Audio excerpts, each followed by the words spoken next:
Hi all, നമ്മളൊരു video ഒക്കെ ചെയ്തിട്ട് കുറച്ചായില്ലേ. അപ്പോൾ ഞാനിന്ന് ഈ വീഡിയോ സ്റ്റാർട്ട് ചെയ്യുന്ന ഒരു മണി മാനിഫെസ്റ്റേഷൻ ചലഞ്ചുമായിട്ടാണ്.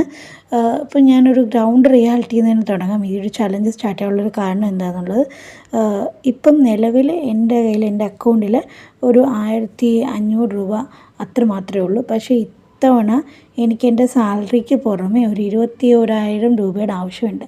കാരണം എനിക്ക് കുറച്ച് കടങ്ങളുണ്ട്. ഞാനൊരു പുതിയ സ്കൂളിലോട്ട് മാറി. പക്ഷേ അപ്പോഴത്തേക്ക് എനിക്ക് പഴയ സ്കൂളിൽ കുറച്ച് പൈസ കൊടുക്കേണ്ടി വന്നത് ഞാൻ എൻ്റെ പേരൻസിൻ്റെ നിന്ന് വാങ്ങിച്ചിട്ടാണ് കൊടുത്തത്. അപ്പോൾ അതിൻ്റെ ഒരു കാൽഭാഗമെങ്കിലും ഈ മാസം വീട്ടണം. പിന്നെ അതുപോലെ തന്നെ അല്ലറ ചില്ലറ കുറച്ച് കടങ്ങളോടുണ്ട്. അങ്ങനെ മൊത്തം 21,000 രൂപയുണ്ട്. അപ്പോൾ ഞാൻ ആദ്യം എൻ്റെ കടങ്ങൾ എഴുതി. അതോടൊപ്പം തന്നെ അത് എങ്ങനെ വീട്ടാൻ പറ്റും എന്നുള്ള സൊല്യൂഷനും ഞാൻ അതിൻ്റെ സൈഡിൽ എഴുതിയിട്ടുണ്ട്. അപ്പോൾ എൻ്റെ റൈറ്റ് ബോർഡുണ്ട്, പിന്നെ യൂട്യൂബുണ്ട്, അതേപോലെ തന്നെ ചെറിയ ചെറിയ കണ്ടൻറ് വർക്ക്സുകൾ, പിന്നെ കനവ് നൂൽ എന്ന് പറഞ്ഞിട്ട് എനിക്കൊരു ഡ്രസ്സിങ് ബ്രാൻഡുണ്ട്. അപ്പോൾ ഇതൊക്കെ എൻ്റെ സോഴ്സ് ഓഫ് ഇൻകമാണ്. അപ്പോൾ ഈ ഒരു സോഴ്സുകളെല്ലാം വളരെ കൃത്യമായിട്ട് 21 ദിവസം ഉപയോഗിച്ചുകൊണ്ട് എങ്ങനെ നമുക്ക് ആ ഒരു കടം വീട്ടാമെന്നുള്ളതും കൂടിയാണ് ഞാൻ നോക്കുന്നത്. അതിനോടൊപ്പം തന്നെ ചില സ്പിരിച്വൽ പ്രാക്ടീസുകളുണ്ട്.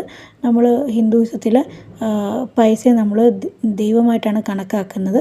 അപ്പോൾ ഞാൻ ആദ്യം തന്നെ എൻ്റെ കടങ്ങളൊക്കെ ദൈവികമായിട്ടുള്ള രീതിയിൽ അവസാനിച്ചു എന്ന് എഴുതിയിട്ടാണ് ഈ ഒരു പ്രോസസ്സിലോട്ട് കടന്നത്, അല്ലെങ്കിൽ ഈ ഒരു 21 ഡേയ്സ് ഓഫ് ജേർണലിങ് അല്ലെങ്കിൽ ചലഞ്ചിലോട്ട് കടന്നത്. നമ്മൾ ആദ്യം തന്നെ ആ ഒരു സന്തോഷം നമ്മൾ ഫീൽ ചെയ്തിട്ട് വേണം പലതിലോട്ടും കടക്കാൻ വേണ്ടിയിട്ട്.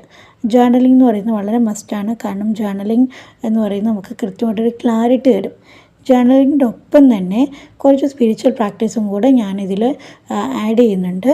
അപ്പോൾ ഞാൻ ആദ്യമേ തന്നെ എനിക്ക് കടങ്ങളൊക്കെ തീർക്കാൻ പറ്റിയതിന് പൈസ കിട്ടിയതിൽ ഞാൻ ഗ്രേറ്റ്ഫുൾ ആണെന്ന് എഴുതി. പിന്നെ അതുപോലെ തന്നെ ഞാൻ എൻ്റെ പേഴ്സും വാലറ്റും എല്ലാം വളരെ വൃത്തിയാക്കി വയ്ക്കാൻ ശ്രമിച്ചിട്ടുണ്ട്. പിന്നെ ഞാൻ മഹാലക്ഷ്മീനെ പ്രാർത്ഥിച്ചുകൊണ്ടാണ് ഈ ഒരു ചലഞ്ച് ഇന്ന് സ്റ്റാർട്ട് ചെയ്തിരിക്കുന്നത്.